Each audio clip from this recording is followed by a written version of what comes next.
And the difference is that I'm trying. Today we're going to be talking about a subject which continues in our theme. We've been talking about the gospel. We've come out of the gospel and talked about an element of the gospel, which is suffering.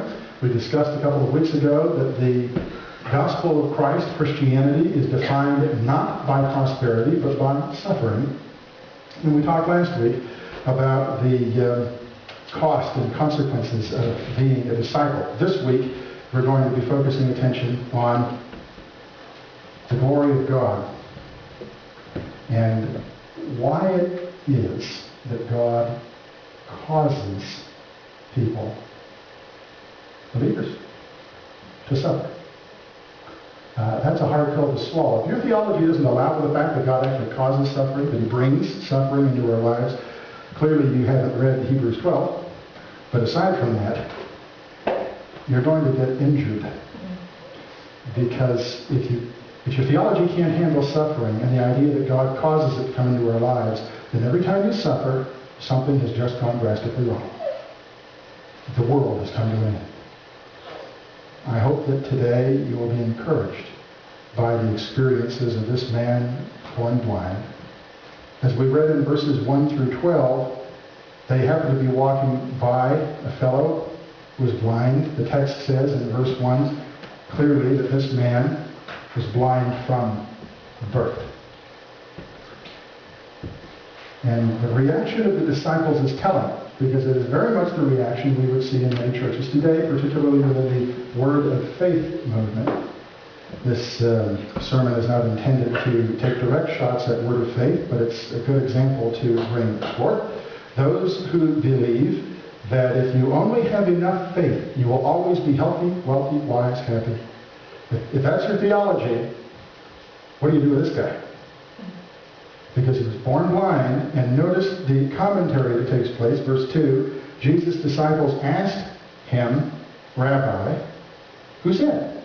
This guy or his parents? That he was born blind. Why was he born blind, Lord? Who sinned?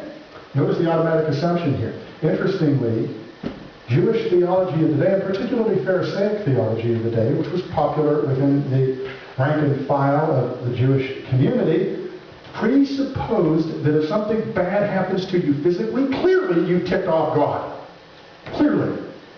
Clearly it's because there's something defective with you. There's something wrong with you. And if you were born defective in some way, even if you didn't do anything wrong, something's obviously wrong with your parents. Somebody's being punished.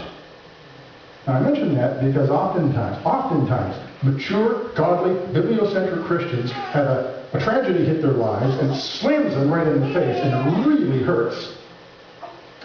And the first thing that comes through their brains is, I'm being punished. And yet, biblically, that could be true, but it doesn't have to be true.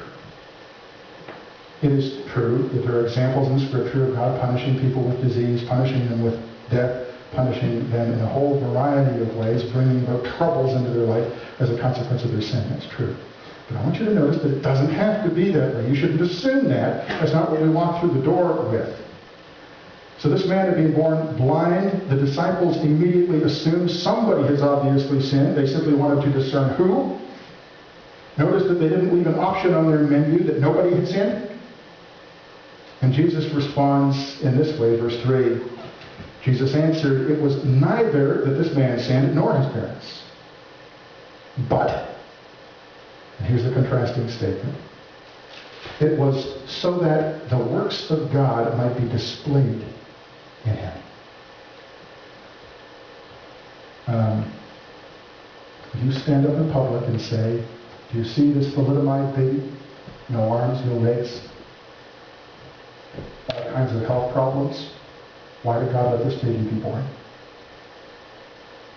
And if we as Christians say, to demonstrate His divine power in the life of this child, the world will call us nuts. Nuts. We get angry about it. The same thing goes with every other kind of developmental disability. What about Down's kids? What purpose do they serve? And if I may interject, and I realize we don't want to go too far out of the text here, but just to say it, because it's relevant to the text. Human beings in every culture throughout history have tended to evaluate the worth of the lives of others based upon what others can contribute. And not simply contribute from God's perspective, but contribute from their perspective. If I look at a person whose life to me seems worthless and meaningless, and yet somehow that person is fulfilling God's plans and purposes, that life is valuable, even if I can't see it. We have a tendency to evaluate people that way, and it is wrong.